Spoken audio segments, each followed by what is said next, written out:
There you go. Hi, everybody, and welcome. This is the regularly scheduled meeting for the Post-Referendum Building Committee. Today is Tuesday, July 28th, and it is 6 p.m. I will go ahead and call the attendance. Allison Wilson, not here. Diane? I'm here. Ray? He doesn't work here anymore. Ray is no longer a member of the committee. Okay. Well, Kim will take that. Well, Ray was sitting in for Oh, that's empty right. principal. Yeah, so we will So we'll update this at the start of the school year. Perfect. John Kelleher. Cassie is here. Larry. Here. Nick. Here. Shannon. Here. Todd. Todd is not here. Not tonight. here. He had another commitment out of state. Okay. April, I am here. Dave. Not here. Jim. Yep. Jody. Yep. Matt. Present. Mike. Yes. Scott. Here. Tom. Here. Tucker. Tucker is not here. Okay. Thank you all for being here. I hope that you all had the opportunity to enjoy this lovely weather that July has brought us. It's been a while since we met. And so I'm sure that this meeting will be packed with info. And then we'll, as we always do, we'll have time for kind of more committee-centered conversation towards the end. With that, though, I will turn it over to Lisa to get us started on our slide deck. Can we? The last meeting? We can accept the minutes of the last meeting, and I apologize. I am out of practice, and also that the minutes did go out as late as they did.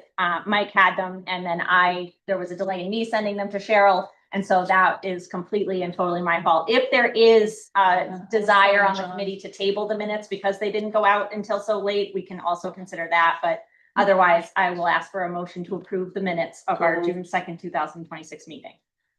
Second. Okay, all those in favor? So that is unanimous. Thank you. Now I will turn the slide deck presentation over to Lisa. All right, good evening. Good to see everyone. It's been a while. Like April said, I hope everyone's having a good summer. We have been busy. We're going to give you an update as to what we have been up to. Little context, there was a major project that was bid in your neighboring town that had favorable results. We are hearing or actually seeing the market is softening somewhat. Just want to remind folks, just because that project came in significantly under budget doesn't automatically mean ours will. We'll continue to monitor the climate in bidding. But that project did come in 5 million under. So that was a good result for the Cape Elizabeth. And that's an approximate number, round number. Project. So we'll continue to look at that. We are using the same estimator that we used on that project as we are here. I know they're continuing to look at all the surrounding bid results and things like that as we dial in our estimates. That being said, I will jump in and give an update. So if we could go to slide 2, I think we're on slide 4 right now. So we'll go over what we've been up to. The only floor plans we hadn't given an update on to date were the Blue Point. Last time we met, we had just met with, or we're about to meet with the staff. So we'll go over those floor plans. We're going to talk about what is next, the process moving forward, and what we're hearing in the community and next steps. All right, so what have we been up to? We had a staff presentation, I'm going to go to slide 8 points on June 8th. And then we continued to refine floor plans and overall design on all of the projects. We completed design development documents for Wentworth and sent those to our estimator. We completed design development documents for the middle school and sent those to our estimator. We have received a preliminary estimate for Wentworth that is under review right now. It is within budget. We need to finish our review before we can share it because it has to go back and forth between the estimator a couple times to make sure the scope is all accounted for. And we've also received one from the middle school. And we are going through that process right now. That one is tracking below budget right now. So we'll continue to look at both of those once we have finished our detailed review and they've been updated we will make those shareable. All right, so next slide.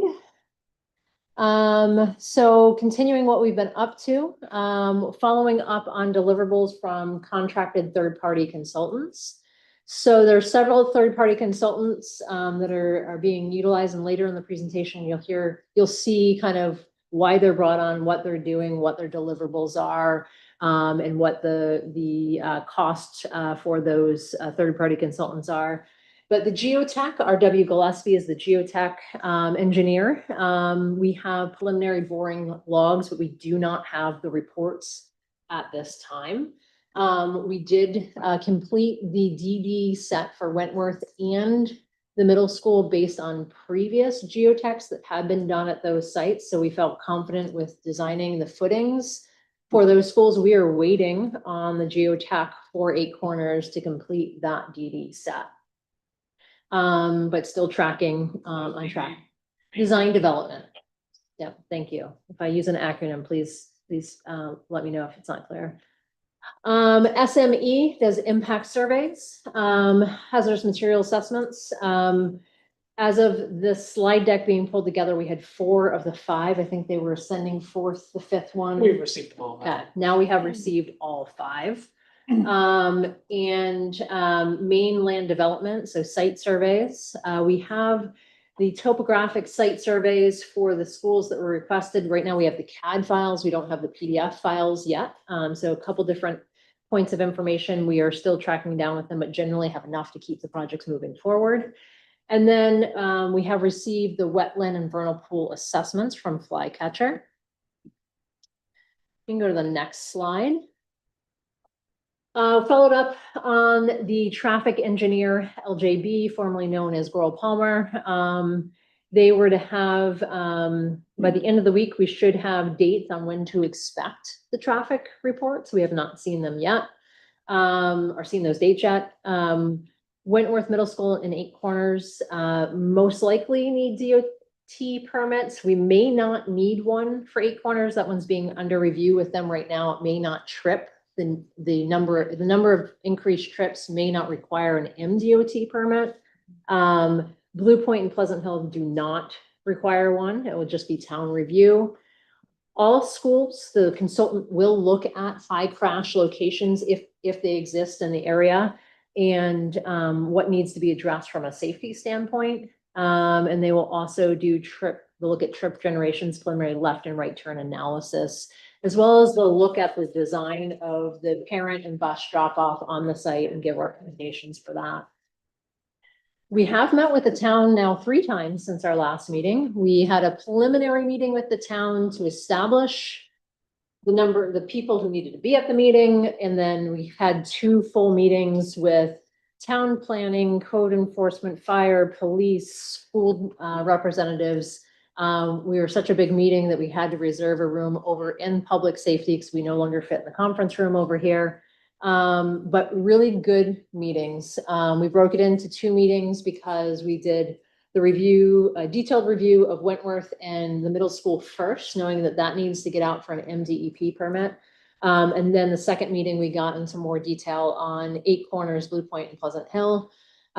We have reviewed the plans. We've made modifications based on different conversations we had with them. We are still, we're pretty much on the same page on 4 out of the 5 schools. We're still making some refinements on one of them with them. In general, I would say the modifications are really having to do with making sure that we have sidewalks out in front of the school so that when they continue their sidewalks, they can connect to those sidewalks. Looking at placement of curb cuts, looking at with Wentworth location of the wetlands and the fire lane.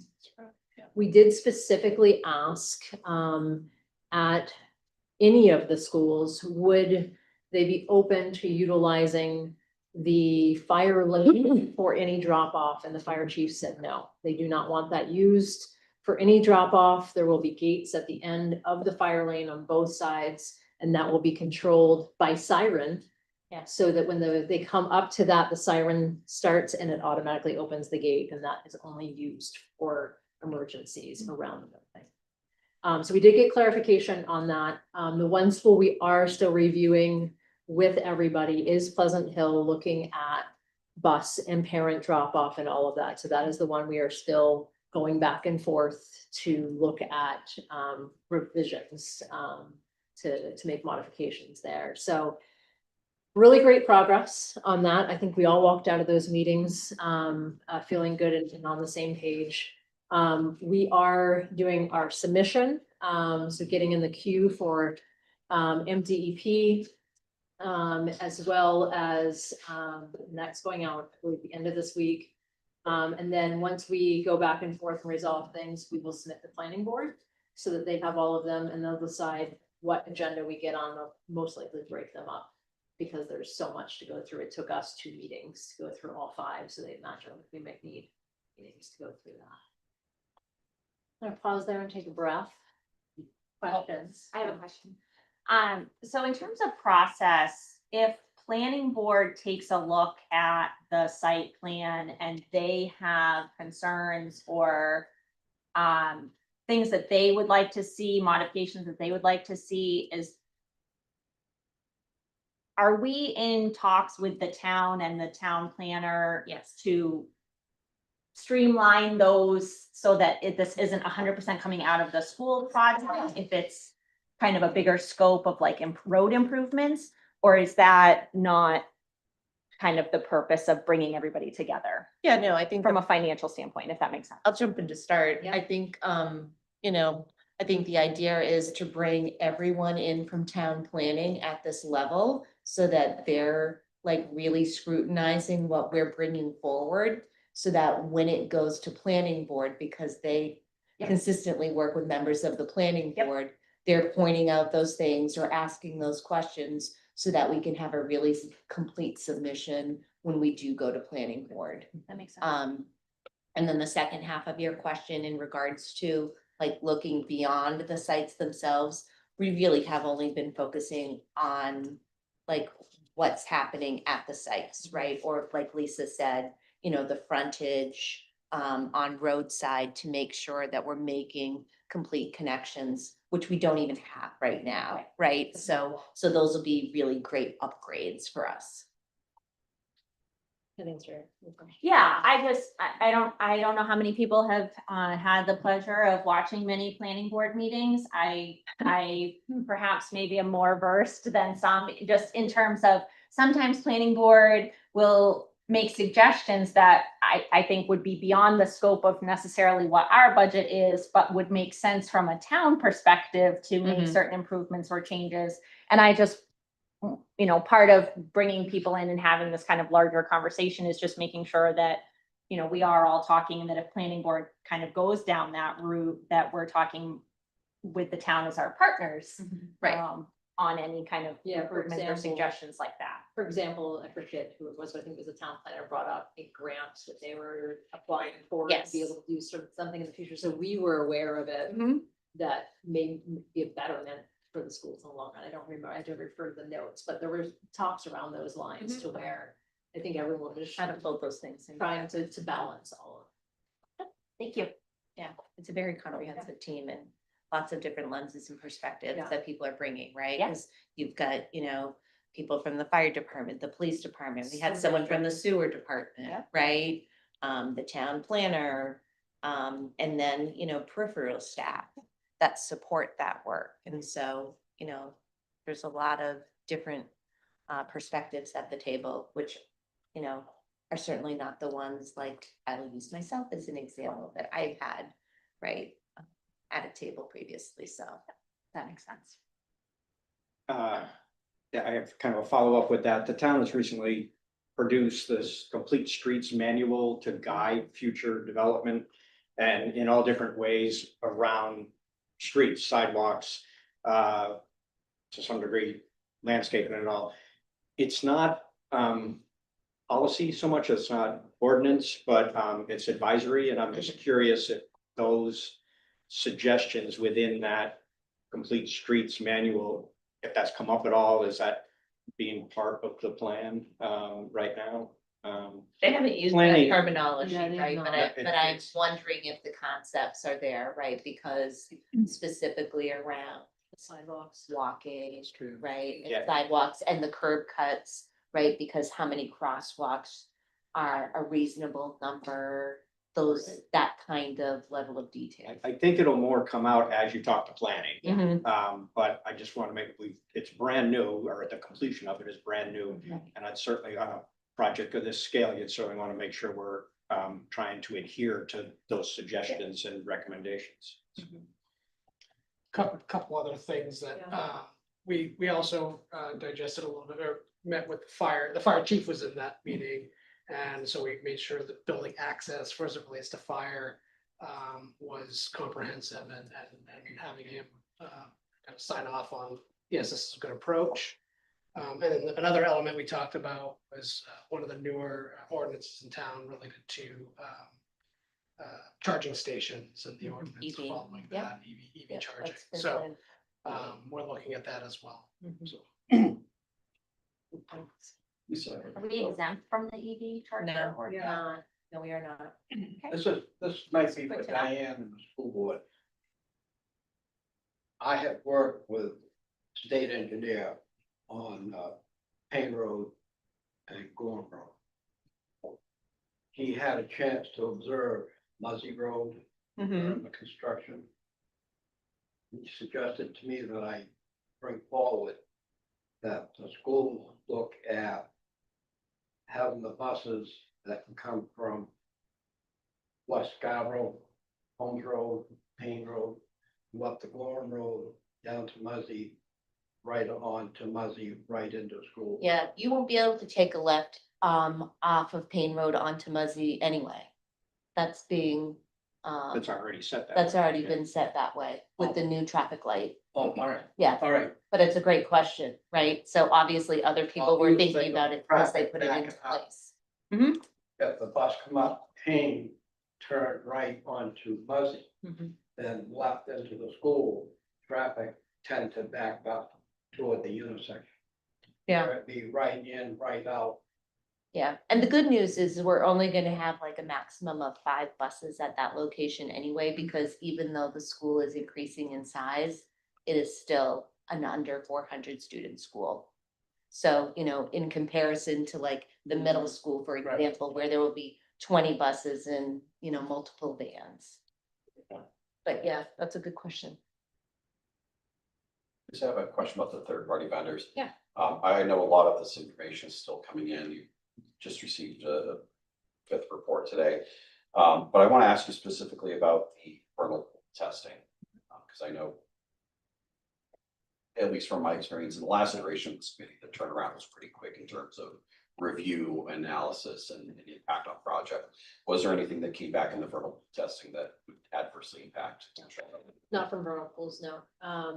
None of the vernal pools were impacting the layout of, any of the schools.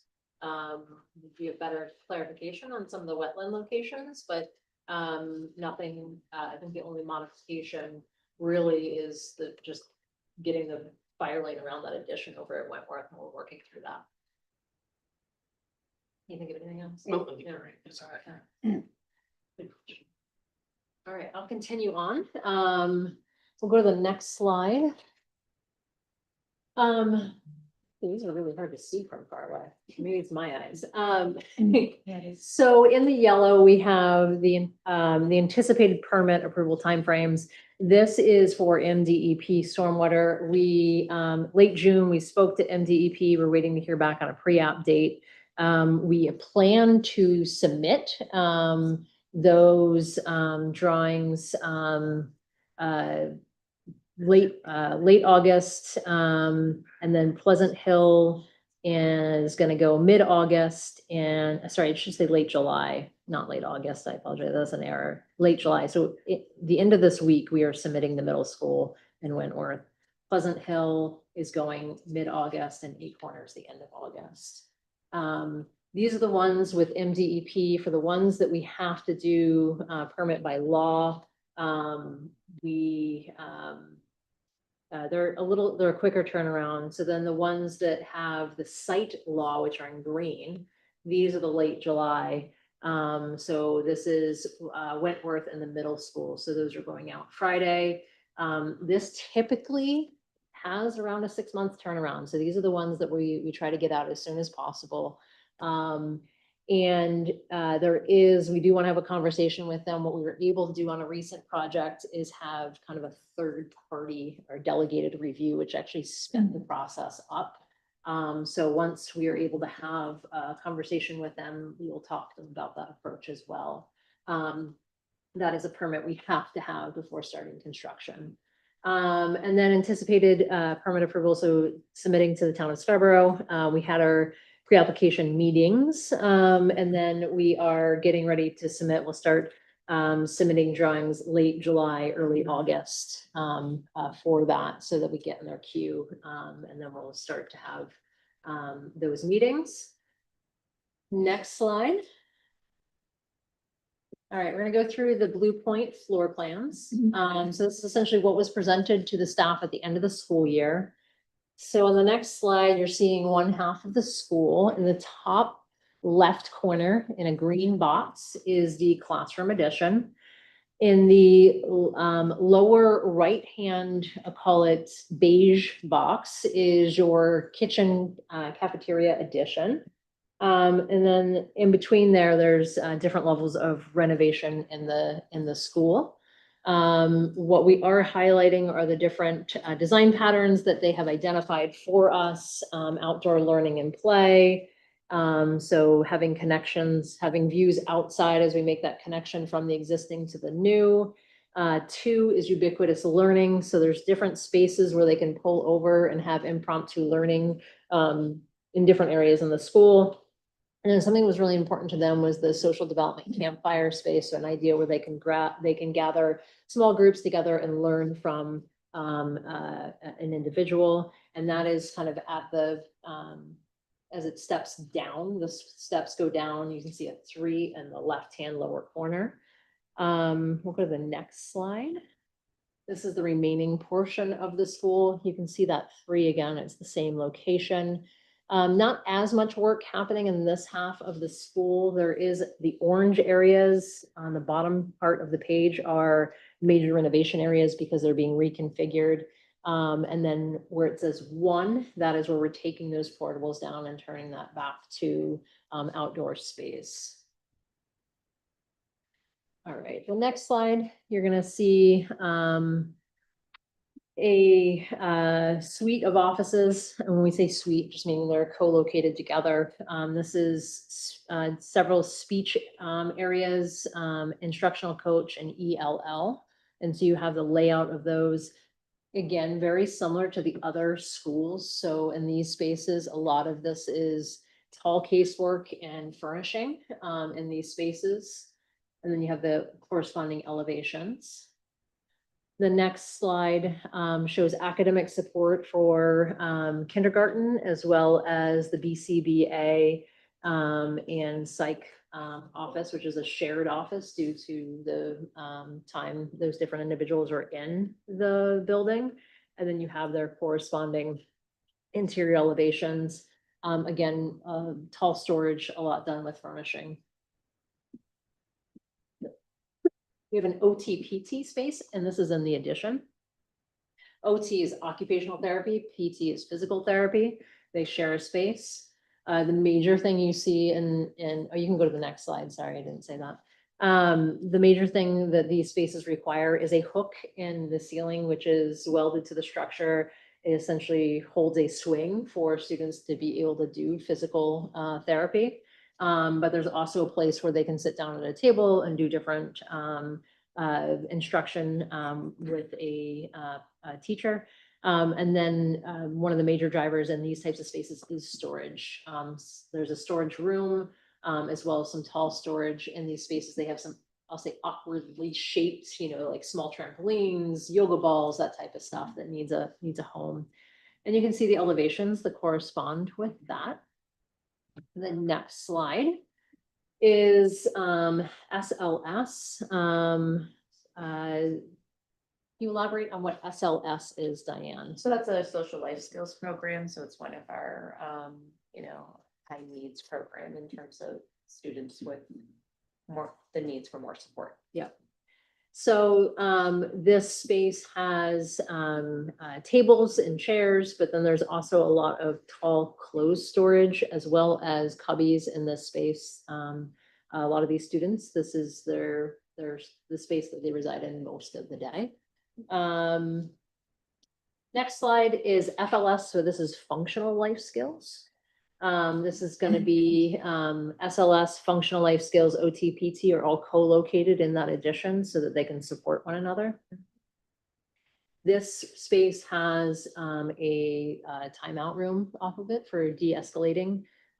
They also have a bathroom. This is a large restroom as there's a need for a changing area, changing table for the students in this space, as well as to be able to maneuver a Hoya lift in this space.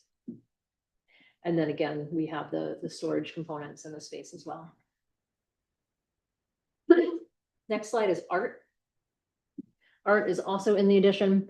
So we have essentially the entry to art, and then we have a window looking from the hallway into art so that they can display art on top of the bookshelves along the hallway, as well as lots of art-related storage, whether it be for posters or ceramics or all the materials that they need, as well as multiple sinks in this space. And we also have pin-up space, technology, and a marker board. And then typical kindergarten classroom in the addition. So having your cubbies as well as a restroom and a sink, teacher wardrobe, tall storage, and some movable bookshelves in storage above the cubbies as well. So that is the general overview of Blue Point. Any questions on Blue Point? Yeah. On the new cafeteria, Mm-hmm. when we took the tour with Todd of the existing school, Mm-hmm. I believe he told us that the grease pit for Blue Point was under the sink. Okay. Are we going to continue that in the new wing, or are we going with an outside grease pit? Typically, we go with an outside grease pit. I don't think it's been determined yet, but typically we go with an outside grease pit. How was that in relation to the sewer system? I don't know exactly where it's located yet. I don't think it's been placed, but our civil will look at both of those. So at the next meeting, we should have updated site plans for all the schools for everybody to see. We can look at that at that point. But Jim, it will be placed in a location that it can be easily serviced and cleaned and things like that. It's and then coordinated with where it needs to exit and go to. All right. And again, like even yesterday at our planning meeting, the person from the sanitary district was looking at that as it related to the 8 corners. Yeah. Print that we were looking at. So I think that is definitely top of mind. And we are working with them to get on their agenda for their review in meetings as well. All right, we'll move on to what's next. Okay, so what is next? Continuing to develop design development documents. We are wrapping up 8 corners, probably about 3 to 4 weeks until we have the 8 corners ready, and that's mostly waiting on the geotech report, so it's timed based on that. And then we will move on to Blue Point and Pleasant Hill and wrapping those up. Continuing conversations regarding planning board and other community stakeholders. Like we said, we've had 2 meetings. It says next meeting, July 27th, but that was yesterday. So that has occurred. MDEP permit submission, so end of July and then middle of August. We've already kind of gone over that. So the process moving forward, we'll go to the next slide. And then the next one. So this is, Can we back up a minute, please? yeah, absolutely. On the design of 8 corners. Yes. Are we gonna situate the building site that we can use the existing sewer and water service that's on property.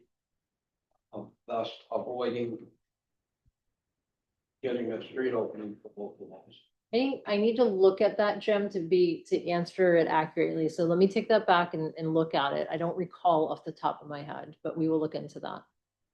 Get that in. Yeah, we'll look at that. Good I guess question. another question, which is probably for Barry or somebody else. If there is, would we be required, are all permits waived as far as the town, or would we have to get a street opening permit if we did have to go on the road through Public Works? I mean, the builder would pull that permit. We wouldn't necessarily pull that permit. So but a good question. I don't know that specific one, but I would guess that particularly It'd be since the whoever builder pulled would be it. holding the permit, I would think that they probably would have to abide by it. But I don't It would be know. up to the- Right, that's why I was just curious if it was waived for them too, or it's. Right. You mean the No, fees or the fees I- waived? Right, I I mean, think because you've got street opening permit, they charge you by square yard of pavement disturbed, and there's a fee for that, there's a fee for curb, there's a fee for sidewalks.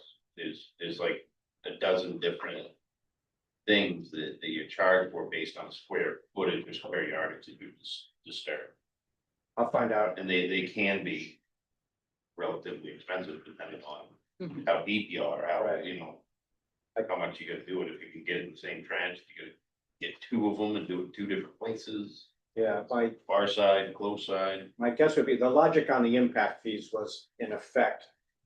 The school department and the budget for this project was gonna transfer funds to the town, Yeah. like directly, which, so I couldn't answer that without knowing if there's costs that the town occurs in that, like with the sewer district and things like that, then I would see where they probably Right. wanna try to get those costs covered. But But I'm the guessing- sewer district's a separate entity. Right, Yeah. but In the And- past, we have not been exempt, just speaking from some of the on-site improvements that we did at Eight Corners when we put in the new portables. Right. We found out that we had not paid some of our permitting fees from some work that was Right, done like in the and we had to pay 1990s. them.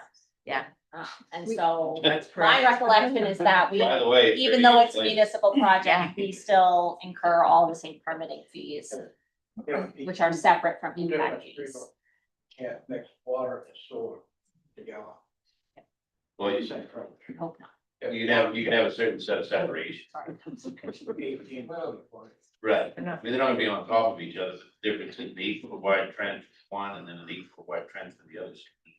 Typically, those permits, if they're by the contractor, are captured in the cost estimate for the project. Right, by I estimator. was just curious Yeah. where we And- get. And typically, most projects, and I can't speak for Scarborough, but a lot of projects that we've worked on, they don't typically waive those because it does start to incur costs from different personnel and time and things like that. But where we, similar to the impact fees, if we're literally taking it from a bucket and moving it to another, is usually where we see that type of thing waived. Yeah.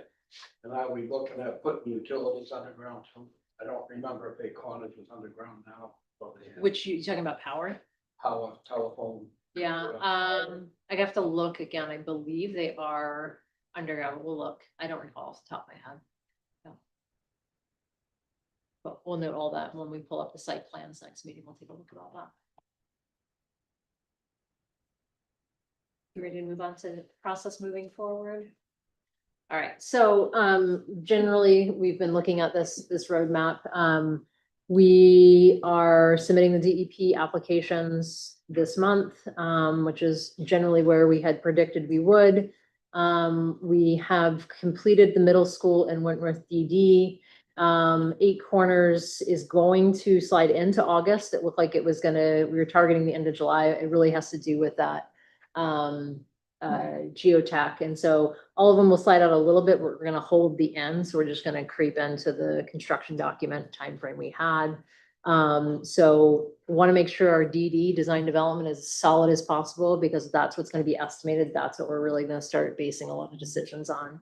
And then still capturing the community questions below and when different things and data will start to come forward. So we'll continue to track those.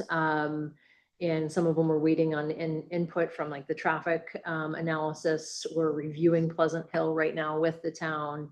And then we talked about the owner's rep will kind of be pushed to the end of 26. The next slide is where we, Can I ask a question? yeah.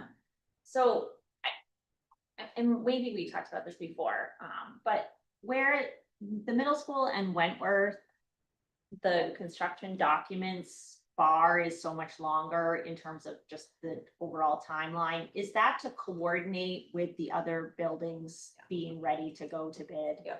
And so is there any discussion, especially because we've talked about how we may in the end up bidding separate projects in pieces, or especially linking these two projects together, these two I'm pointing, but these two being Middle Wentworth and school, middle Wentworth. school.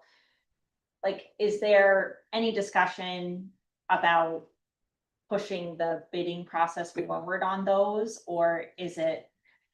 We always want to. And what keeps us from doing that is the MDEP permit. Okay. Because those are the two that have that 6-month review period, which is why we got these out ahead of all the other ones. And so we don't know when that's gonna come in, and pretty much this is gonna put us right at that 6-month mark. It's a shame that the Wentworth gets tied up in that, because it'd be a perfect candidate to put out early. And the reason I asked that, just because it becomes a series of dominoes, right? So we had Mhm. talked about wanting to have the owner's rep on board to begin, and have, when we start talking about bid documents. And so if there was an opportunity to accelerate anything on the timeline, I wanted to make sure that we worked backwards from Yeah. that, but I understand We keep wanting to, and we just keep bumping up against that DEP permit, so. Okay. But that is why those two have been pushed to the front to get done early. Because those two are on this campus, this is all one big DEP permit. And so it's a modification to this permit. So that's really what's driving those two right now. So we're still thinking about separate bids for each school. We, right now, we are setting ourselves up to have flexibility. So we are doing a separate set of documents for each school. As we get closer and we start to have conversations with, different folks in the construction market to see what other big projects maybe are folks tied up on or not, and do we have a lot of big contractors that are looking for work, or do we have smaller contractors? I think that's when we really want to start nailing down, are we going to do this all as one project? We're going to break it into 2, we're going to break it into 5.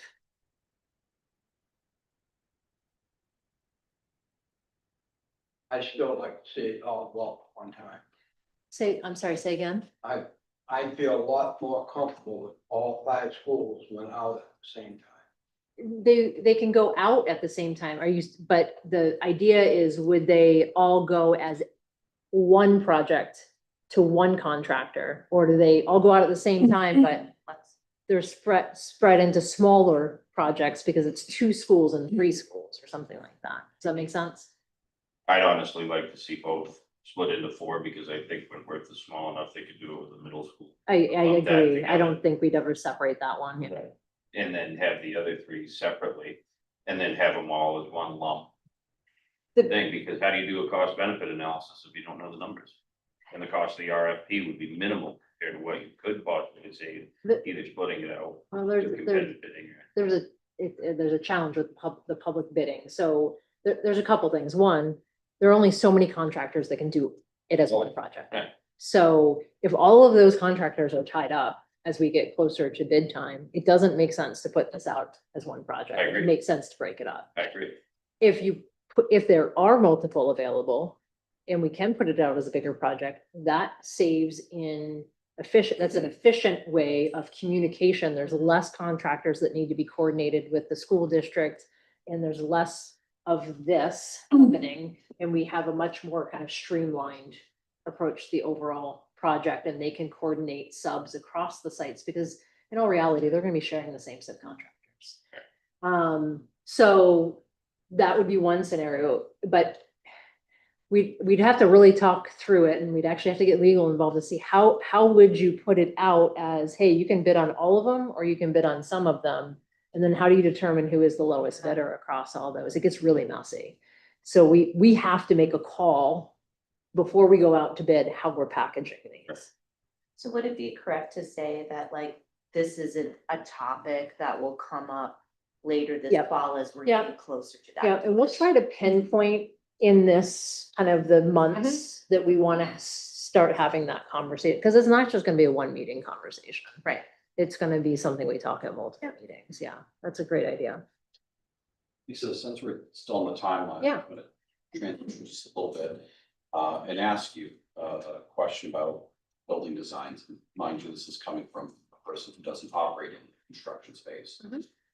At what point will we, and when I say we, I really mean the community, in terms of outreach and presenting this project to them.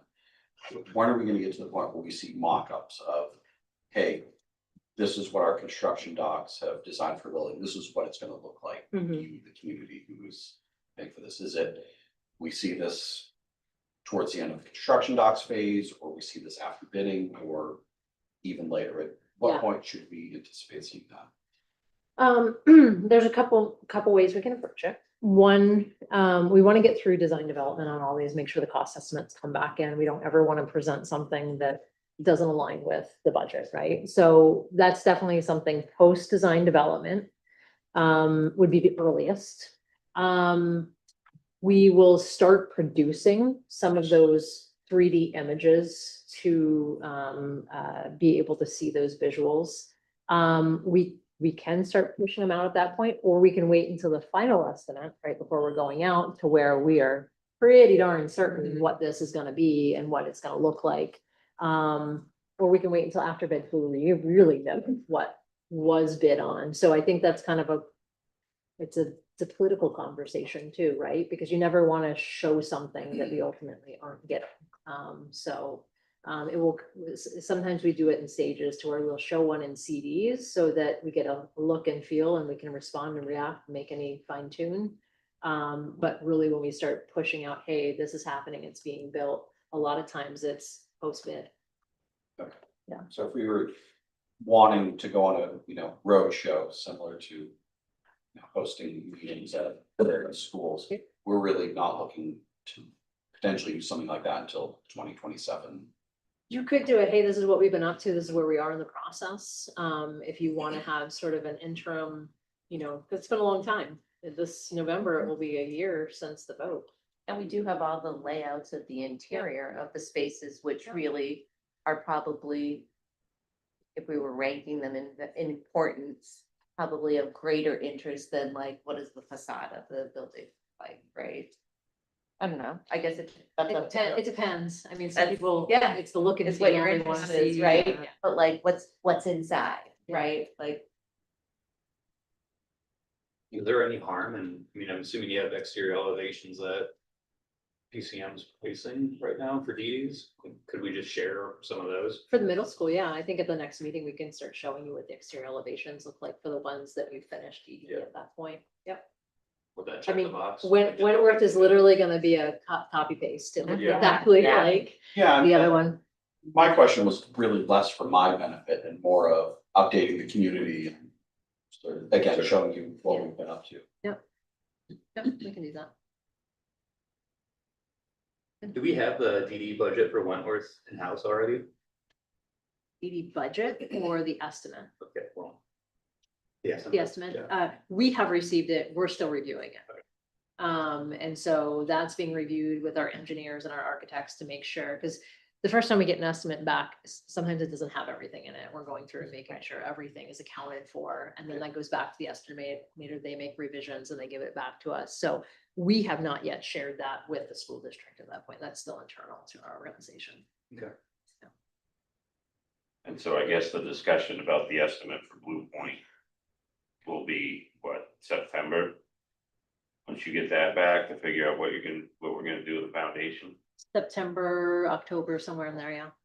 I mean, right now it currently defies law. It hovers off the ground based off PCMF's estimate from before, by 8 feet. Yep, so again, we don't have the geotech yet for that. We don't have, we're just laying out that site. So more than likely, we're building up the site. to do that. Contingency. Contingency. It was, the hole in the ground wasn't unforeseen. I knew it was there in 1987 when I was playing t-ball. I-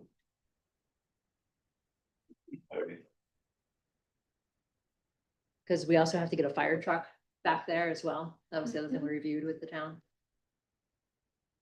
Turn around. Yeah. All right, are we ready to move on? To the next slide. Okay, so on this slide, you see 6 of the third-party consultants. We were asked to provide an overview of what they do / provide, why they're brought on, and possible ramifications of the work. So starting with Gillespie, RW Gillespie and Associates, this is the geotech engineer. What do they do / provide? They provide soil borings and geotechnical report. Why are they brought on? They focus on understanding how the earth materials will behave before, during, and after construction, such as, but not limited to, load-bearing capacity, settlement potential, lateral movement, etc., directly influences foundation design. What are the possible ramifications of this work? So findings will determine the foundation design. So essentially the geotech provides recommendations on that, and that is what our engineers design to. Depending on the soils, this could have cost ramifications. So that is the ramification of the geotech.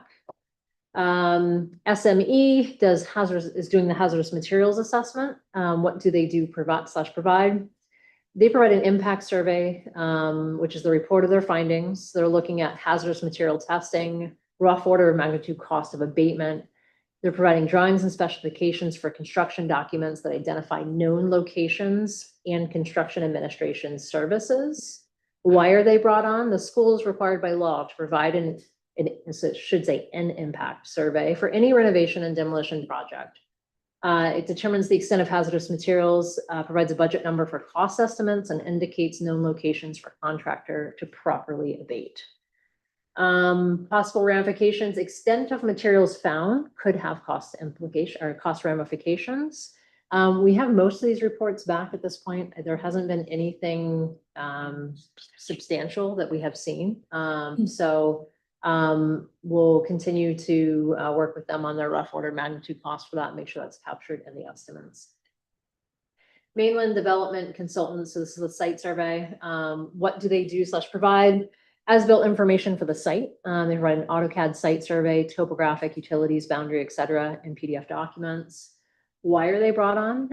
As-built information, because we need the as-built information for the site for our team to design to.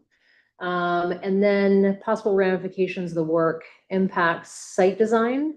Design elements based on this that could have cost ramifications are, but not limited to, soil, cut and fill, retaining walls, utility relocation, etc., could have cost ramifications. Flycatcher LLC, wetland and vernal pool assessments. So what do they do and provide? They locate vernal pools and wetlands. They provide maps illustrating these locations. Why are they brought on? Required data for the MDEP and local submissions and/or permits. And possible ramifications of this work: location of vernal pools and wetlands could impact location of building and site features, could have cost ramifications if wetland mitigation is needed. I will caveat this for those listening at home that these are just general ramifications. We're not saying this is necessarily happening or not happening on this project, but the request was to outline what could those ramifications be. LBJ, traffic engineering, what they do provide: traffic counts, traffic report, and recommendations. Why are they brought on? It's required data for MDOT and local submissions and/or permits. Possible ramifications: off-site improvements could be required and could have cost ramifications. So a lot of people have asked in the past, there's a budget we have for off-site improvements. That was literally an estimate at that time based on our team's historical knowledge on different things that could be asked for off-site improvements, and a budgetary number carried for that. Commission Off-site improvements could be. traffic lights. Other than, Yep. or A corners could take in Payne Road. Depending on what they come back with, yep, Cornrow. yep. I mean, the good news as it relates to Eight Corners is, Well, that was done. the Downs had to do all that work at Musty Road already, And so. I just use that Yeah. as an example, because I've had people ask, what does that mean? Gotcha. And I said, the engineers will, and Tell us. DOT will Yeah. determine. Yeah. Based upon traffic. Exactly. The other one, has not been brought on, as being, solicited here shortly is a commissioning agent. So what they do, they review design documents. They do oversight of testing of systems and maintains and monitors issue log until all systems are commissioned. I'll just side note on what is commissioning. So commissioning is a third party that comes in and reviews the documents to make sure the systems are designed to the owner's intent. And then when it is being constructed, they are overseeing the contractor testing those systems to make sure they are actually performing as intended. So it is really a checks and balances so that you essentially have a system that's working as intended at the end of the day. If those tests fail, it's on the contractor to make it get back to where it needs to be operating correctly, and they'll keep testing them. And the issue log is essentially all the issues that come up, and they make sure they get resolved by the end of the project. Why are they brought on? Some of it's required now by energy code, and ensures the systems operate as designed. Possible ramifications, ensure systems operate as intended. Any questions on this slide? And did this satisfy the request of understanding what these consultants are, provide ramifications and so on? I think that was requested. It was, I think you did Yeah. a very nice job. Yeah. My guess is there are others in the community that will find value in that too. Perfect, good. You know, sometimes we take for granted that we know what all these things are. Right. That's great, Lisa, thank you. Yeah. We have just one group bid for each one of these. No, we have to solicit at least three to be within the constraints of the procurement laws. And these are the lowest, these were the lowest bids. I should say lowest qualified. So we review them, make sure they have everything they're supposed to, and then the lowest number essentially gets awarded the bid. And one thing I will say is when the budget was set, budgets are based on historical projects of similar sizes. So essentially a budget number is set, and it is just that. It's a budget number based on historical projects. Sometimes the lowest bid comes in under, sometimes it comes in over. The intent of the overall budget is we have to continue to watch all the line items to make sure the whole budget balances over the course of the project. So the next slide, you will see some that came in over. You are going to see some that came in under, but know that Harriman, the school district, are constantly looking at the overall budget as we go through that. And if we get to a point where we say, hey, this is beyond here, we don't have the funds for this, are there other line items we may have to utilize in the budget to cover that? So that has to be balanced over the course of the project. And as an example, right, of the three bids, because all the bids come to me, right? Like if we looked at the traffic engineering bid as an example, right, like that was awarded to the lowest bidder in the amount of just over $40,000. But the other two bids, the highest bidder for the same services was $112,000. So when we're talking about bids coming in, they're not all really tightly aligned next to each other.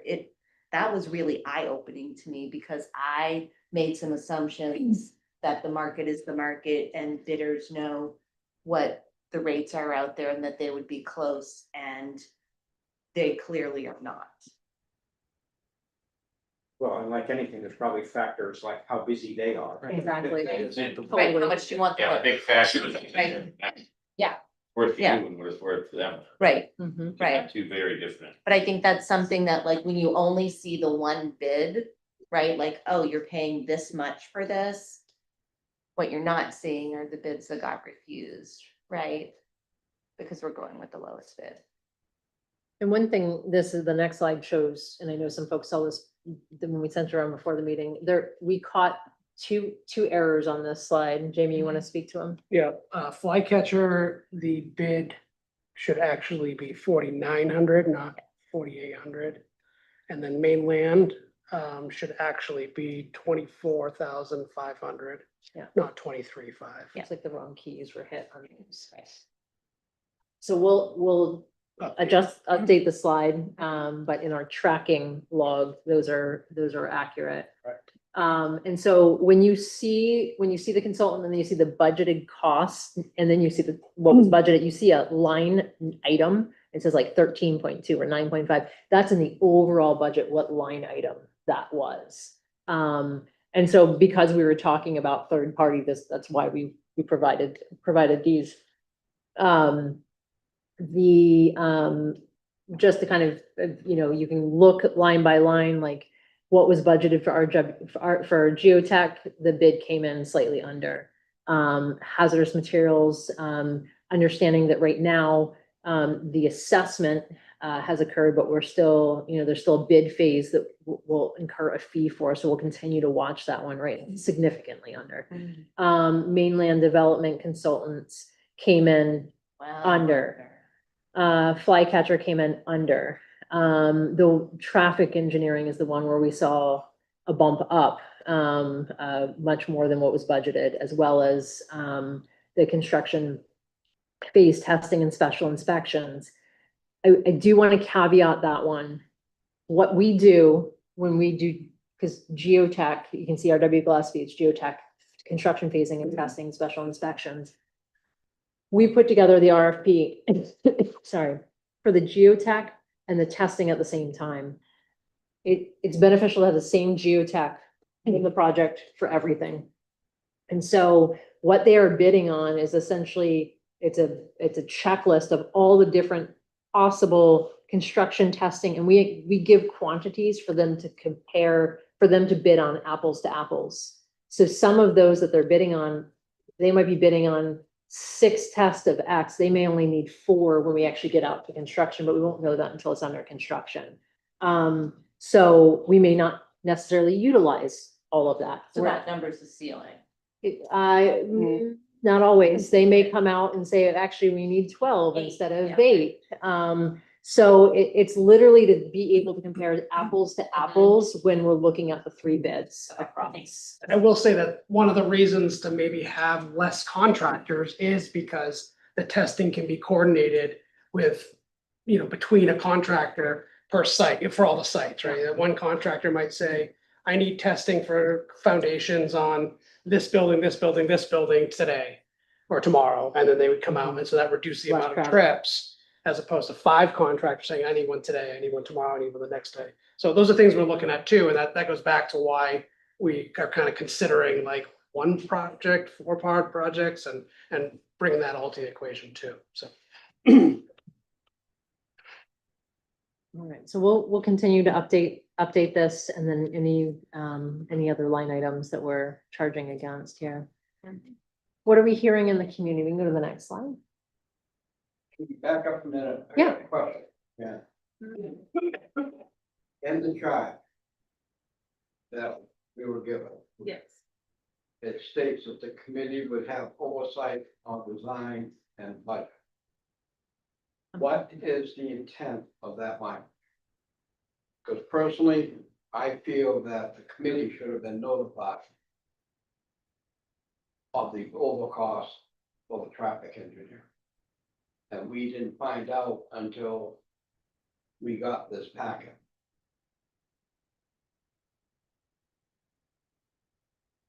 So I just want to make sure I'm understanding, what would, so if we have 3 transportation contracts, 3 Bids. companies that bid on this work. And we're required to take the lowest bid, which is the 40,000 you see on the chart, what would we have done? What, if the committee had looked at it, what would have changed? I don't think it could have come back to the committee, but we should have been notified. You're looking that for The communication. traffic bid came in $28,000 over than what was budgeted. Isn't that what we're doing right now by going over this? Yeah, that, I think I'm not understanding you. That's why I'm trying to make sure I understand. Like you were looking for this to have been communicated earlier than tonight? Yes. So that we could have been prepared as to ask our question.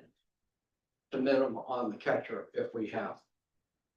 Okay, so, just so, How do we track that? If we have the responsibility of oversight, there has to be a way for the committee to be tracking this, so are you, not only with this issue, but as the bids come in for the various schools. So I wonder if the question is, Jim, like, what is your definition of oversight compared to perhaps the oversight that was communicated or intended in the charge? Like, are you talking about your assumption is day-to-day operation oversight, or how would you define oversight? That might be helpful. For the Oversight conversation. in this case is that we have a budget of $12,000. It came in at 40. We don't find out till 3 days before the meeting. How do we take and prepare? And how do we track the over cost and the under cost? so you're really looking for communication, if I'm hearing you, I just wanna be sure I'm hearing you right. For example, in the traffics, that's what we're talking about. When that bid comes in, are you looking to get that number? So if the bid comes in on Monday, by Friday of that week, you would have expected to have seen the number. Yes, Okay, so what I think I hear you saying then is you would like to set parameters around when you can expect communications for budgetary items. Do I think I have that right?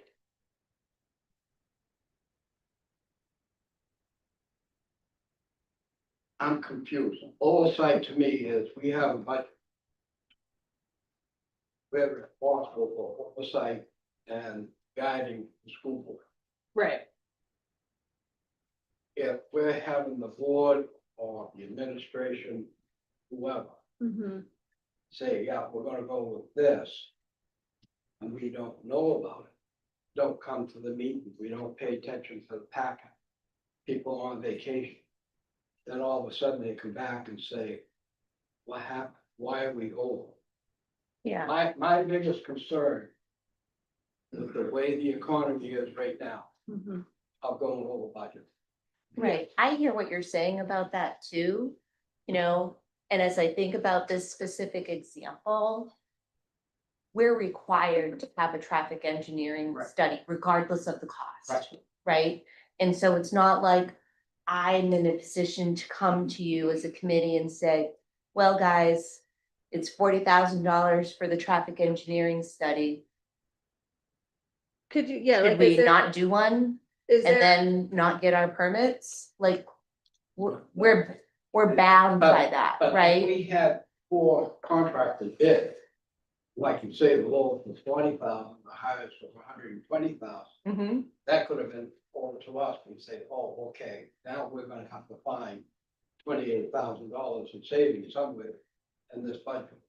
Right, but remember, I think that's why we also have cushion built in, right? Because these are estimates, like, can you, like, how that process works? Can you describe that a little bit more to remind us? So there's an overall budget on all of it, from construction costs, all the soft costs, so there's various different line items in there, including a bid contingency, construction contingency, all of that. So we need to look at all of those line items, because some are gonna come in under, some are gonna come in over. I mean, right now, when we total these out, we're the difference of $8,000, right? So that's really how we have to look at all of this. Sometimes what we do is we have to borrow from other things that, in some situations, the furniture line item gets borrowed from, because that's something you can do in the long run if we have to have something due to permits, that type of thing. So those are the types of, I'll say, levers we can start to pull from. And then overall, you have the different contingencies in there as well. So it's the overall budget. And so that's really what we want to be looking against. And so we can start to be looking at the whole thing and the different line items, but this was just the snapshot of those sub-consultants, so you could see where they were coming in at, based on the request in this meeting. And I do wanna be sure that, because I think what I hear you asking is maybe a little bit different from what we're talking about here, so I wanna be sure that I have a handle on what you're saying. You're asking for, as bids come in, or as pricing, I think what I hear you asking, I don't wanna tell you what you're asking, but I think I hear you asking is, as costs come in, you would like to know them in advance, or sooner anyway, than what you're finding out the bids right now. Do I have that? Not so much those that come in on budget or under. It's You're wanting ones to know that the are overs. Okay, because I think part of the challenge is how often we meet. And so that might be something maybe leadership thinks about, because in the past, SBAC met every week or, every 2 weeks. And so you had opportunities to hear things a little bit more expeditiously than you do in this time, because now we're only meeting once a month. And so if there's a desire to have overages reported out sooner than the Friday before the Tuesday of the meeting, then I think that because that's what I think I hear you saying, you would like to have it sooner in time. So your expectations for time, for information to be sent out to the committee, you would like that to see that changed. When the bid is over budget. I'm The wondering challenge, where other people are. hold on. The challenge I have with that, and I will push back on that, being overages are relative, and we're talking about a huge overall budget, and an overage is significant, but not if someone else came in well under.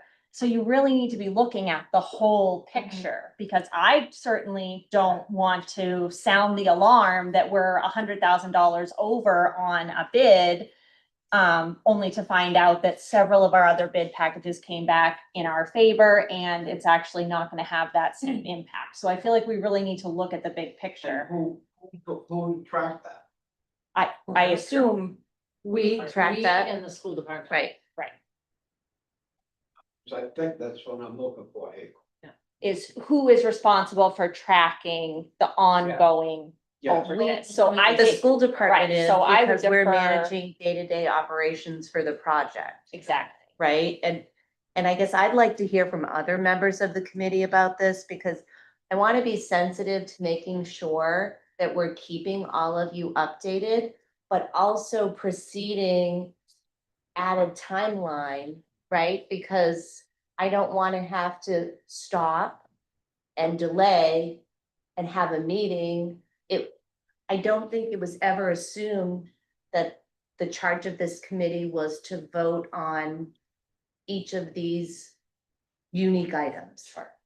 Right? I would agree with that. But I also understand the need to make sure that we're keeping people informed. And so where's the sweet spot on that? Would a sweet spot on that be if every month at this meeting, as things have been coming in, either bids have been accepted, et cetera, that we're just giving an overview similar to what we've done this evening? I think probably just like our questions should be in the question catcher the week before. I think that something like this, an overview of all over, under, here's where we're at. We're $8,000 over right now, right? Just so at least at that point, the committee members could at least have some forethought and look into some other stuff and raise some educated questions as opposed to waiting a month. Cause overall, we get 8.2 million in change in contingency. Right. And it fluctuates. It's a little more if we end up with about $500,000 in permits. There's a little less if we end up 8,000 over for this. And I think just sort of knowing, not necessarily in real time, but prior to everybody The meeting packet, would be you would helpful. like something prior to the. Yeah. meeting. Okay, so I think. I don't think it has to be, it doesn't have to be in real time, right? I think it has to be, Sure. it has to be beforehand. I think that that's a really good way. I think you framed that really well, Matt. So I think what we should do as leadership is work backwards from our meeting date and discuss with Harriman and the school department that the Friday update, 2 Fridays before the meeting always includes a budget snapshot. Right? And if we set that kind of as our cadence, again, right, one of the best tools we have is being consistent and predictable. And so if we kind of set this as a committee norm that people can expect that, then I can work with leadership to make sure that we're delivering on something that the committee feels good about, and we're all on the same page. So does that work both ways though, right? Because if you do it 2 Fridays before, you're in the middle of the month. Do we have everything up to 2 Fridays before? Will we get everything that came in the next 2 weeks at the meeting like this? Or it can be I- 2 weeks Well, I in arrears just and get threw everything. that out that comes as along. a- I just for the sake of it, for my own curiosity, because they do come in over. Oh, wait, and there's not that many things coming in. I mean, we're invoicing once a month. Right. That's the only thing that's coming in once a month. Okay. So right now, it's these different line items as needed that are being. These are the only things that we're Yeah. paying for right now, in addition to Harriman. Yeah, so I think if we can focus on doing it, the update once a month, then Yeah. it's 2 weeks before the meeting, that would be kind of a nice rhythm. Yeah. To get it updated. And that's fine. Like I said, I was just curious, is it gonna be every 2 weeks, one that we get beforehand and I then think it's gonna whatever? be once the- a month, it we'll do just that be once. snapshot then, and then if there was any significant change that came in between then and the meeting, and if we know about it, we can communicate it. Okay. Does that feel good to you? Okay. We will put that on the agenda for Wednesday. Presumably that's some project management software that you're using anyway, so this is not an extra report that you're generating. Well, it's essentially, the budget is an Excel document. Yeah, And we yeah. just, as these things come in, we put it in the notes and we compare it. Yeah, because I mean, It's something we're already doing. thank you. It's something the Tom, school thank you. district's already doing too. I mean, going, the next kind of big things be the commissioning agent, we're looking at that one. Maybe there's some permit fees that we're gonna be processing. Yeah. I think those are the big things that are. Yeah. I mean, that one seems way out of line, but that, again, like, we don't know for sure that Right. that's. We'll find out. Actually what it Right, is. so So then that's if you look like- at hazardous materials, that one's well under. But yeah, right, but at that the still current has time. something coming. on Right. it. Yeah. So that may or may not end up. Or being the well site under. survey, right, is a great example, that came in, $37,000 under. Yeah, Right, so. We're gonna some of them continue to are see gonna that. happen. We're gonna yeah, see. like under. back, yeah. Exactly. Kind of like when you do your grocery shopping, and this week grapes are on sale for $1.99, and next week they're $4.50, Yeah, the right? kids don't get There great. goes. I get the wrong one, $2.99. Crazy. Around in the refrigerator. Yeah, out of grapes this week. Yeah. Question I have, Lisa. Yeah. On the hazardous materials. Yes. We've got roughly $210,000 left. With the list that you have of materials, do you feel comfortable with that? 200 So this is only for the consultant. This is not the number for abatement. This is for the consultant to do their testing, write the documents for construction. So they will tell us, they will give us the cost for doing the CA piece. Right, The actual abatement, we have a different budgeted Right. line item in the estimate. but you're comfortable with the 210 going forward? For the consultant. For the consultant, yeah, Yeah, I think that there wasn't that much found, so I don't anticipate a substantial. lift for them. Yeah. And all the documents, all the abatement documents Todd dug up have been conveyed to these guys. Yeah, we scanned it was a lot. We scanned a lot of documents. But yeah, that's all been communicated. They have done, all of their testing. Like I said, we're waiting on that one other report. No, they received. I'm sorry, we just received it. When I put this together, we were still waiting. They were on, just for clarity, the hazardous material assessment folks were on site, testing on site. They brought materials back with them, tested different things that they are known to be hazardous. And so the reports, they had those, but they really were doing it on site. The reports that Todd may have had were more visual inspections or known things, whereas these guys were actually going in and taking samples of, Yeah. caulking or things like that. Pores Yeah. and stuff like that, yeah. So the ones that had are HERA, which the school district is required by law to keep up with every 3 years. And that is for friable material. So you think about like the tile, like VCT tile somebody's walking on. It could, I'm not saying it does, I want to be very clear, it could have asbestos. But it's okay as long as it's not cracked and broken. As soon as it becomes cracked and broken, it becomes friable, and then they need to abate that. So the HERA determines any of those surface materials that people could come in contact with.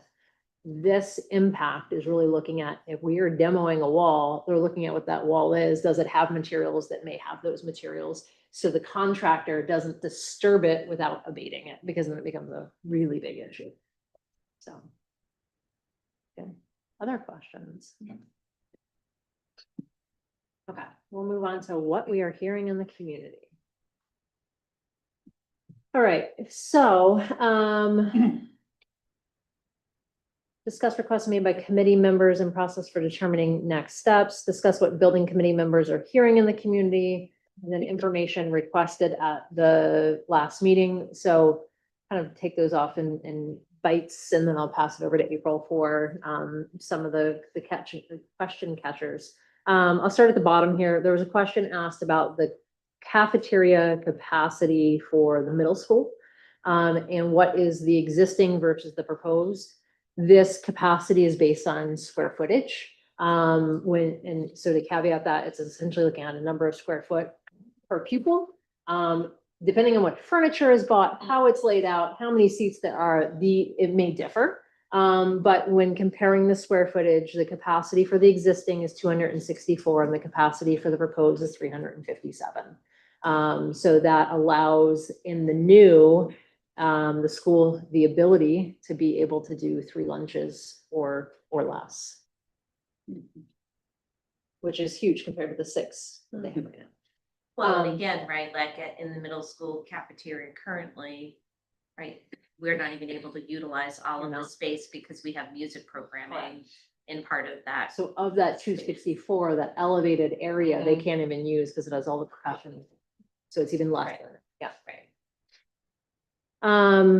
There was a request as to determining the next steps. In our next step slide, we will address that. So I'm going to kind of park that one for right now, and then I'll turn it over to you, April, for what we're hearing. Discuss committee members are hearing in the community. Yeah, no, I'll turn it over to the committee. There are no new questions in the question catcher, like formal questions. But I absolutely will turn it over to you guys. Scott.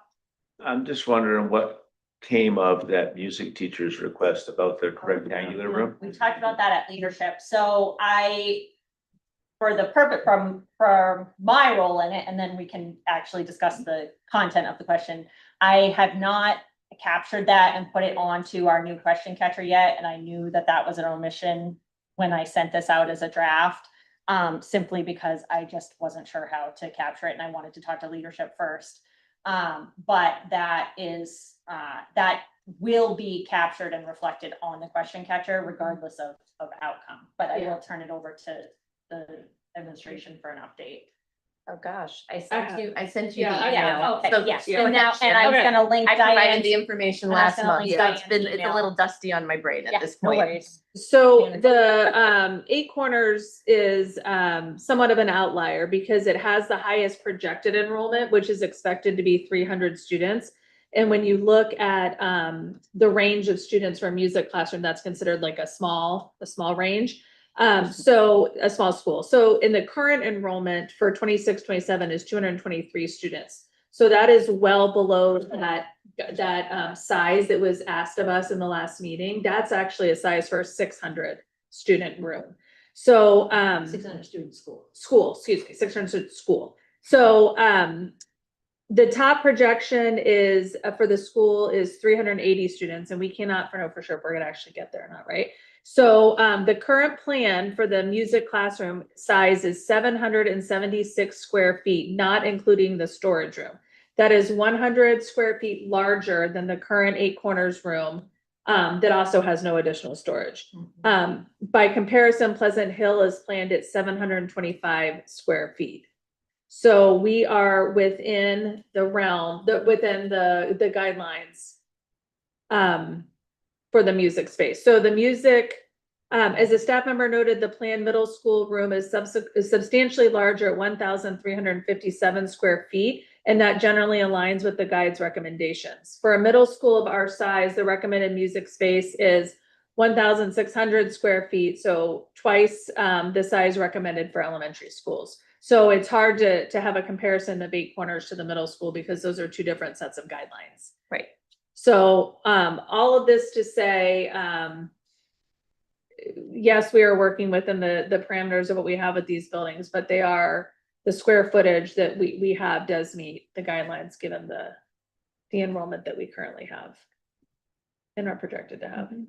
So there's no change to the design because That's correct. it's sufficient or Right. more than sufficient. Yes, And then someone communicated back to the teacher. yes. Okay, that was really what I was wondering. Yeah, and this whole email, when she's gonna talk about the updated question catcher, but this will all go in there. And there is an attachment for anyone's perusal if they want to look, which is the actual guidelines that the state has.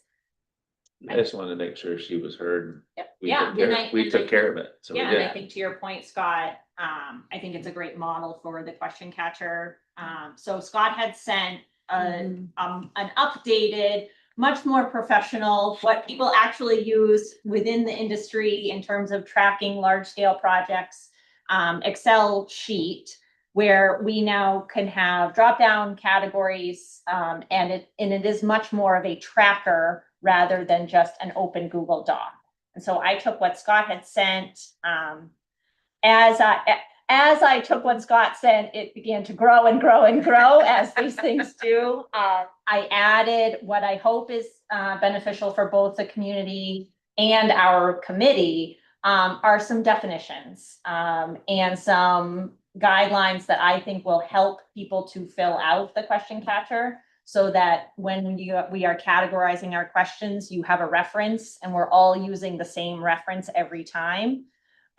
There's a pull down menu for things like what category the question falls into, what building it's associated with. And then the tracker portion of the sheet goes on to assign a responsible owner, to give a status update. There's also a column for when that conversation will come back up. So I've called that targeted meeting. It doesn't necessarily have to, I'm happy to rework the titles or the labels if people think that, there's something better.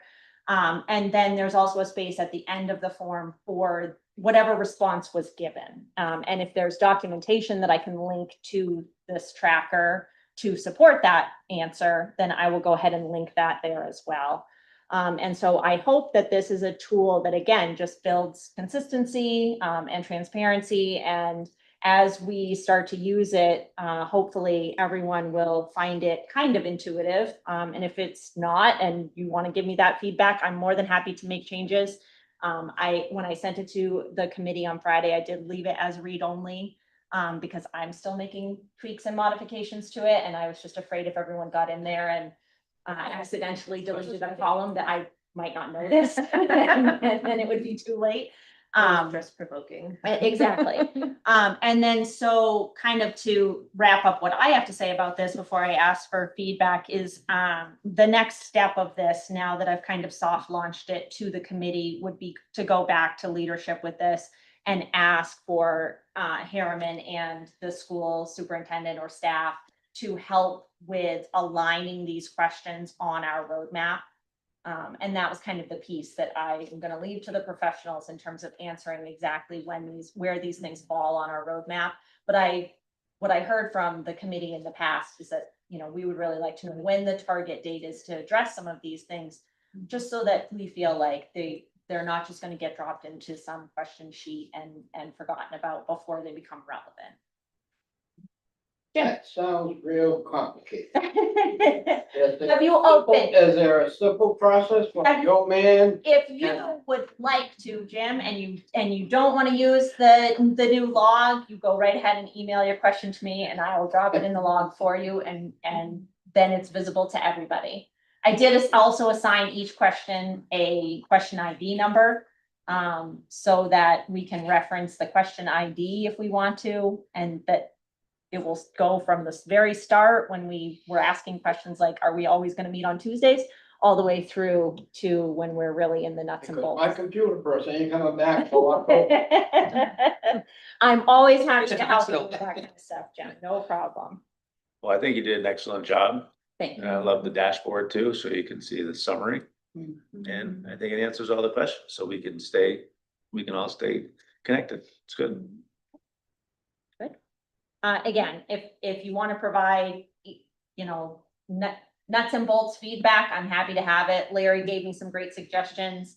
You know, this is certainly no pride and ownership over, you know, it has to be my way. If something makes more intuitive sense to the committee and, you know, or we realize I've completely misnamed something and, you know, it's only going to cause confusion because I've used some industry standard wrong, then we'll go ahead and make those corrections. But if you have time, if you haven't gone through and taken a look at it, you know, whenever you have a minute, just go ahead and click through, and then I'm certainly open to more feedback on it.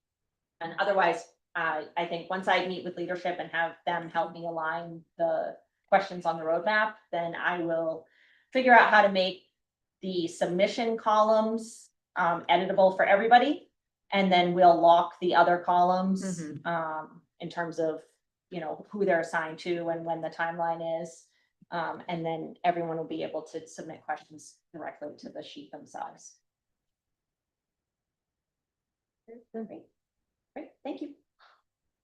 We're gonna move on. to- Very impressive. That's what I'm gonna say. As someone Very who's organized. not a lover. I didn't have a visual for it. And then what Scott sent me, I was like, oh, of course, it's nice. This makes really more sense. So thank you again.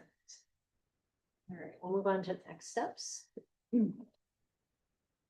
mean, I guess I have a question. Are we gonna address the questions that were in the question catcher that weren't addressed at the last meeting?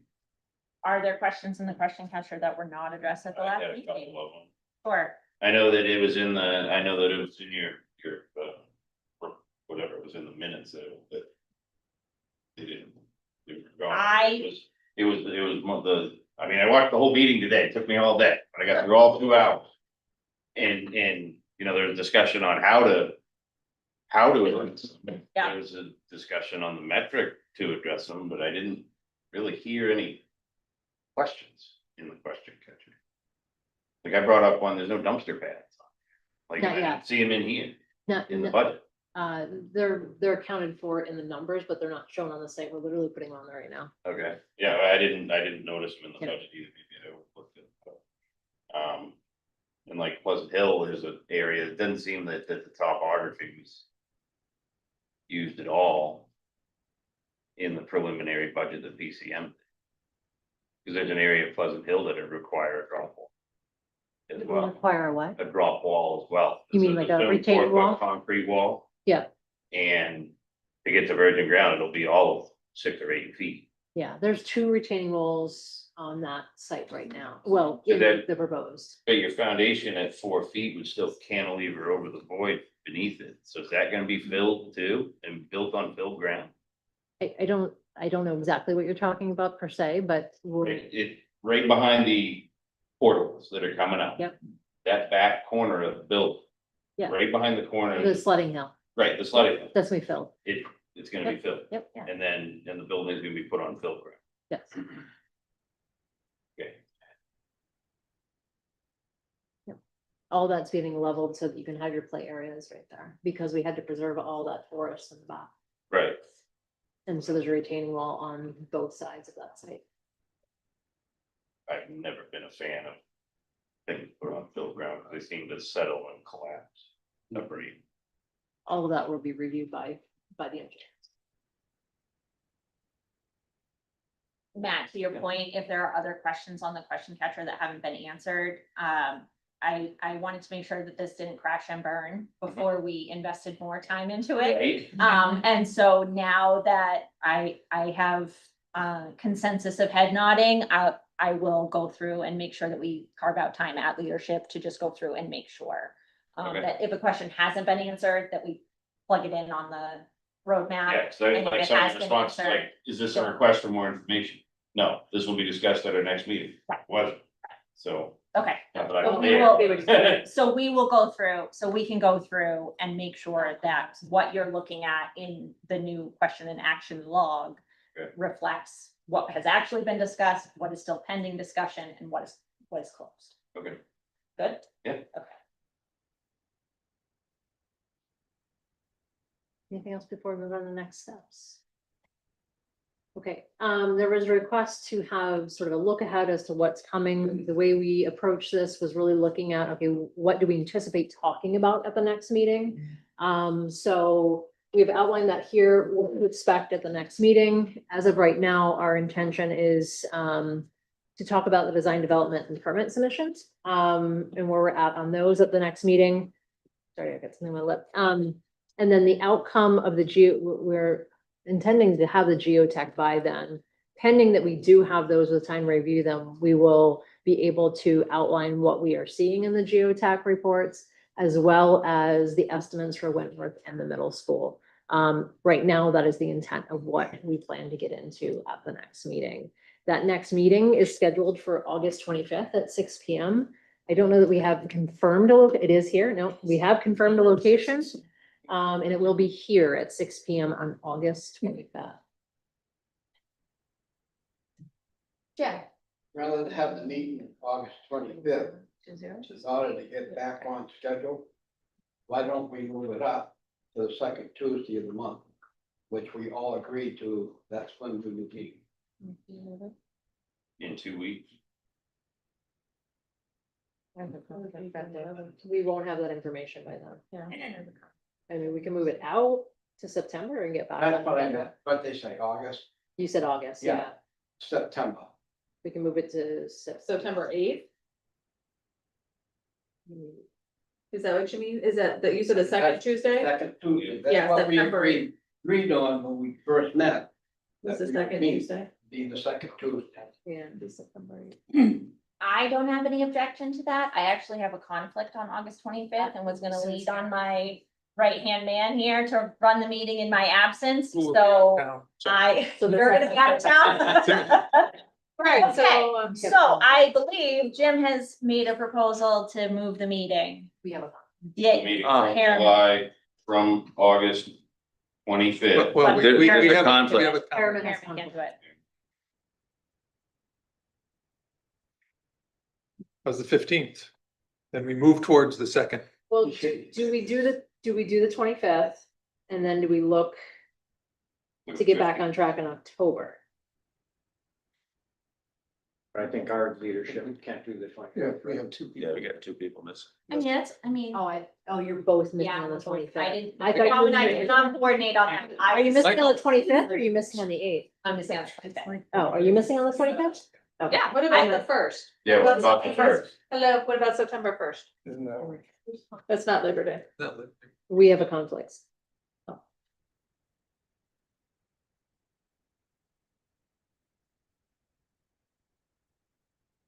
How about the 15th? Well, We're available the Just sneak up 22nd. on it. Like do the 15th. Hopefully get there. well, yeah, I mean, it's Yeah. a Tuesday, which Year- we'll works, get so, I closer. mean, Yeah. Should we do like a doodle poll or something We could outside of this we could meeting? do the So then 15th. that way people can That have that more would than be a hot minute. Yeah, that would be fine. So we will send out some potential meeting dates, fill out the doodle poll, and we'll go with whoever can make the most, whichever meeting the most people can make. So I apologize and I appreciate everyone's flexibility. So next meeting date is officially back to TBD. And So they can be the 18th August, because I'm not here.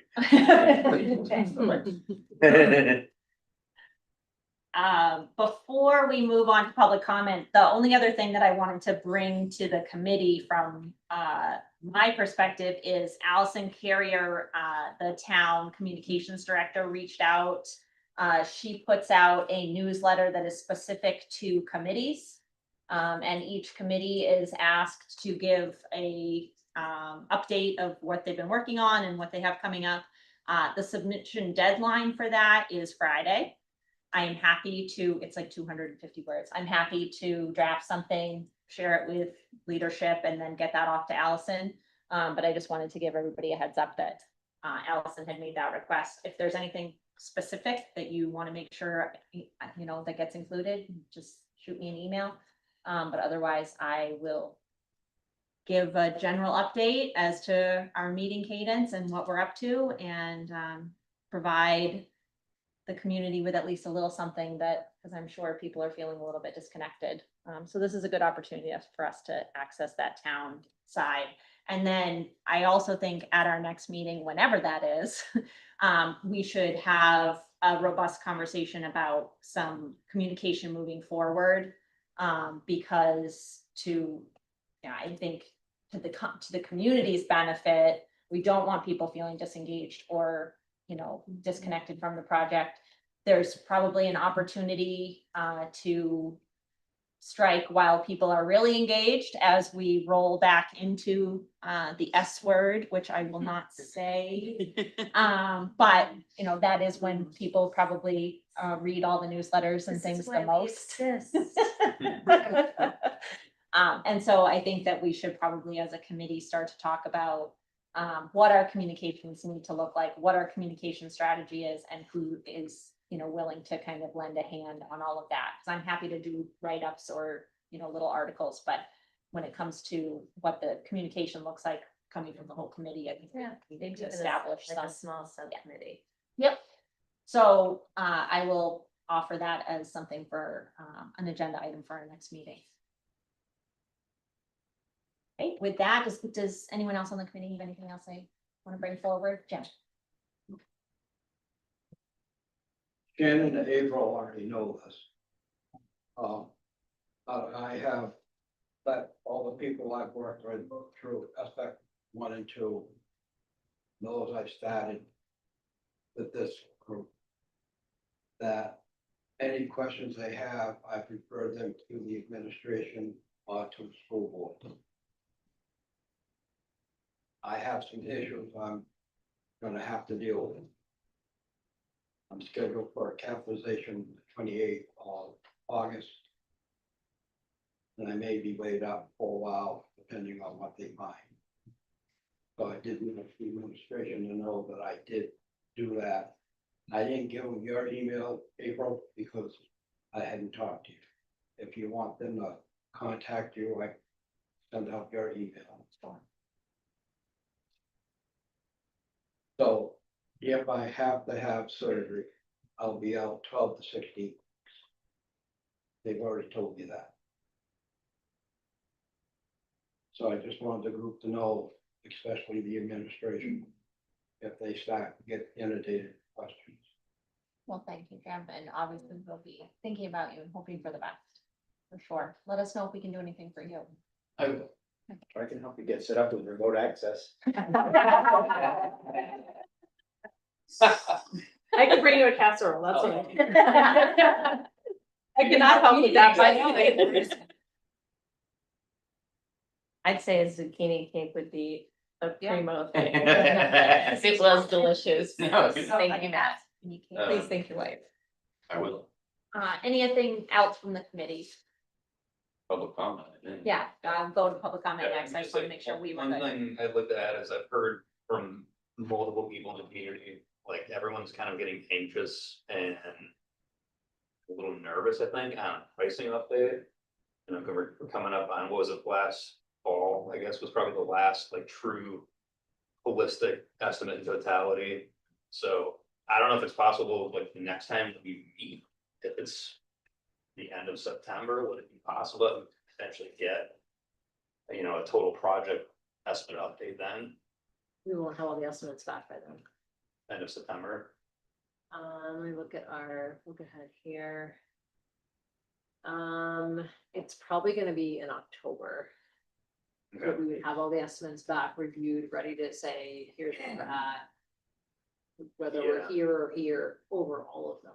And maybe it's something like we can communicate that. Yeah, Because like that's people exactly have what I was people, gonna they're just say. like, what's going on with this? Yep, I don't know, that in your update. right? But So- Dave, you will have samples from the, Sure. some of the projects, so you can Yeah. compare them. Yeah. Yep.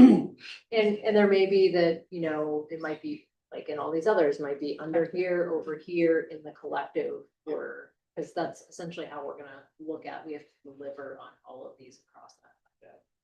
Yeah, that makes sense. I have one kind of question in the weeds, but I'm curious to hear your thoughts. So with regards to tariffs and obviously fuel fluctuations right now. Based on past, at least my past experience with hard goods, is there any way, like, is it beneficial to include, you know, a requirement for folks to, like, for steel example, like, everyone carries the same percentage for tariffs, et cetera?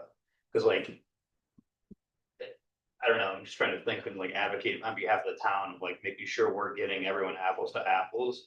Like, sometimes folks will, you know, give us the ad for steel or, you know, for tariffs, or sometimes they don't. And it's like, obviously the risk is, you know, essentially on the bidder. But like, in terms of making sure we're looking at every bid package, such as steel as an example, like, is there any thought on, like, is that something that you would look at doing? Tariffs is a tricky one, because they change on almost a daily basis. We typically wouldn't write anything into the documents. We can talk to the school's legal to see if there's anything they would put in the construction contract. We do put an example of that in the front end of the specifications. But typically we don't say carry X for tariffs. They're gonna charge whatever those tariffs are regardless of what we Yeah, had carried anyway. There's certain things, where we will, not necessarily tariffs, but if we're trying to, that we can try to get apples to apples on different things, the way we write the specs, the ways which we write alternates and things like that. So one of the things on the recent Cape project, we made sure we had a variety of alternates, deduct, add, so that we have those different levers, again, to bring it within budget. But the tariffs is a tricky one. It's essentially the estimator is looking at all that data, same one for Cape as is here, to see what are those trends, what are those tariffs, what are the gas escalation. I think what we saw in Cape is, you know, there was estimating to what we anticipated, and then you had some bidders that were very sharpening of their pencils, because they wanted one of those bids. The two lowest were, I think, the difference of $200,000. That's pretty darn close. And then just really with regards to alternates too, kind of going, I don't want to take too much time, but like Yeah. going back to the whole, how we package this and send it to the market. Yep. I'm like +1 for put it on the street altogether, because like with alternates, there's gonna be some alternates that we would apply across every school, right? That would be potentially like an alternate, if it's an additive or a deduct, like would go to every school. I just like see a ton of hesitancy with not only subs, but general contractors having to be like, oh, this school has 14 alternates, but then you multiply that across 4 packages, like nobody's gonna want to. No one want to do that, and I don't know, that's just my We're two gonna have to but continue to look at that, study that, see what available contractors there are, Yeah. because there, like we said, there's still some large contractors remaining that can bid on Yeah. all of this. Depends on what comes up. It depends on that. But then if they get tied up in other projects, our hands might be tied in regards to it all out this point. and like bonding capacities too, sure, Correct. based on, yeah, okay. Yeah. Thank you. But So we'll probably put together some sort of table to kind of strategize that, start those conversations on things to consider. the pool of contractors would already be tracking this project to some degree, right? They know it exists. People, you know what I people mean? are tracking it. We Yeah. get questions all the time. We will do pre-qualifications. Depending on which way we go, all together, broken up into different ones, they will have to submit their bonding capacity and things like that.